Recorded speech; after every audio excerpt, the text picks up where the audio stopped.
సికింద్రాబాద్లోని doctor Narayana college of hotel మేనేజ్మెంట్లో 100% job guarantee 9663653665. ఆ రోజు ప్రభుత్వం యొక్క వైఫల్యాల్ని క్వశ్చన్ చేస్తే వాళ్ళపైన సభలోనే దాడి చేయడం, నీచంగా మాట్లాడడం, వాళ్ళ మనోభావాలు దెబ్బతీయడం, ఇవన్నీ చేసే పరిస్థితికి వచ్చాను. ఇక్కడుండే నాయకులు నేను చూశాను. ఆ రోజు తెలుగుదేశం పార్టీ 23 మంది గెలిచాం. జనసేన లేరు, బీజేపీ లేరు. కానీ ఆ 23 మందిని గెలిచినాక ఇదే అసెంబ్లీకి వస్తే వాళ్ళు ప్రవర్తించిన తీరు మీరు చూస్తే చాలా బాధాకరంగా ఆ రోజు పనిచేసే పరిస్థితికి వచ్చారు. ఆ రోజు ఒక్క విషయం మీరు చూస్తే నేను కూడా ఇదే హౌస్లో చాలా బాధపడిన సందర్భం రోజు మెంబర్స్ అందరం ఉన్నాం.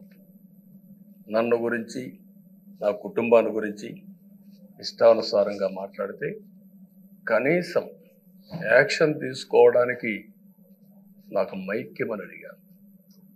మేము నిరసన తెలియజేసి ఎడతామని మైక్ అడిగితే మైక్ ఇవ్వలేదు. ఇవ్వకుండా మీరు చూస్తే మామూలు సంఘటన కాదు. ఆ రోజు నేను ఒక మాట చెప్పాను, ఇది గౌరవ సభ కాదు, మీరు నాకు మైక్ కూడా ఇవ్వడం లేదు. మైక్ ఇవ్వకపోయినా నేను స్టేట్మెంట్ ఇవ్వాలి కాబట్టి ఇచ్చేడతారు రికార్డు కోసం అని చెప్పి గట్టిగా లేచి ఇదే సీట్లో కూర్చొని ఆ రోజు నేను చెప్పింది అదే వర్డ్స్ మీకు రిపీట్ చేస్తున్నాను. నేను స్టేట్మెంట్ ఇవ్వాలనుకున్నా, మీరు మైక్ ఇవ్వకుండా చేశారు. అయినా నాకు బాధ లేదు. మళ్ళీ చెప్తున్నా, ముఖ్యమంత్రిగానే ఈ హౌస్కు వస్తాను తప్ప అదర్వైజ్ నాకు రాజకీయాలు అవసరం లేదు. ఇది ఒక గౌరవ సభ కాదు. ఇలాంటి గౌరవ సభలో నేనుండనని మరొక్కసారి చెప్తూ మీకు నమస్కారం. ప్రజలకు విజ్ఞప్తి చేస్తున్నా, నా అవమానం మీరు అందరూ అర్థం చేసుకుని నిండు మనసుతో ఆశీర్వదించాలని కోరుతూ ఈ సభ నుంచి వాకౌట్ చేస్తున్నానని చెప్పి వాకౌట్ చేసి బయట ప్రెస్ కాన్ఫరెన్స్ పెట్టాను. ఎందుకు ఈ విషయం చెప్తున్నానంటే నా జీవితంలో ఇది 9వసారి నేను ఎమ్మెల్యే. ఈ రాష్ట్రంలో తెలుగు జాతిలో నాకు వచ్చిన అవకాశాలు ఏ నాయకుడికి రాలేదు. 14 సంవత్సరాలు ముఖ్యమంత్రిగా పనిచేశాను. ఇప్పుడు మళ్ళీ ముఖ్యమంత్రి అయ్యాను. 15 సంవత్సరాల పొజిషన్ పార్టీ లీడర్గా పనిచేశాను. కానీ తిరుపతిలో నా పైన దాడి జరిగింది. 24 క్లేమోర్ మైన్స్ నా మీద బ్లాస్ట్ చేశాను. ఆ రోజు కూడా నా కళ్ళలో నీళ్ళు రాలేదు. మొట్టమొదటిసారిగా ఎలాంటి సంబంధం లేని నా సతీమణి పైన ఆరోపణలు చేశారు. ఆ ఒక్కరిపైన కాదు, ఈ రాష్ట్రంలో ఆడపడుతులందరిపైన, గౌరవంగా బ్రతికి ఆడబిడ్డలందరినీ అవమానం చేయడం, సోషల్ మీడియాలో పెట్టడం, క్యారెక్టర్ అసోసినేషన్ చేయడం, ఇలాంటి చాలా సంఘటనలు జరిగాయి. దానికి పరాకాష్ఠగా ఆ రోజు శాసనసభ్యులు కానీ,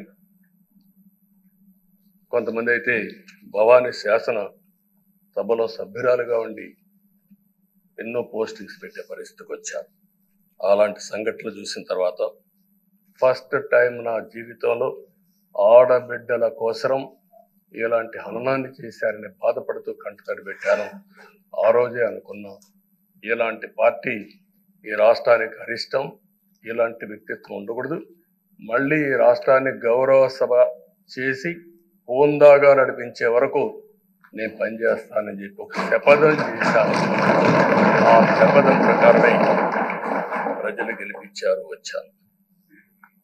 ఈరోజు 2 సంవత్సరాల తర్వాత, ఆ రోజు నేను వెళ్ళింది 2021 నవంబర్ 19వ తారీఖున వెళ్ళాను.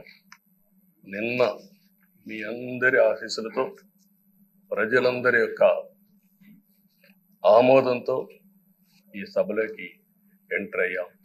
నాకు జరిగిన అవమానం కానీ, ఆడబిడ్డలకు జరిగిన అవమానం కానీ భవిష్యత్తులో ఎవరికి జరగకుండా కాపాడే బాధ్యత ఈ అసెంబ్లీ తీసుకోవాలని అందరినీ కోరుకుంటున్నాను.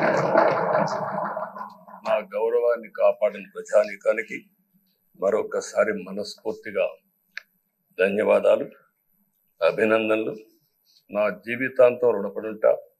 మళ్ళీ నాకు జన్మనుంటే తెలుగువాడుగా పుట్టాలని, తెలుగు గడ్డ రుణం తీర్చుకోవాలని నా ఆకాంక్ష. తప్పకుండా ఇచ్చేస్తాను. సుమన్ టీవీలో మీ పర్సనల్ అండ్ బిజినెస్ ప్రమోషన్స్ కోసం కింది నెంబర్కి కాంటాక్ట్ చేయండి.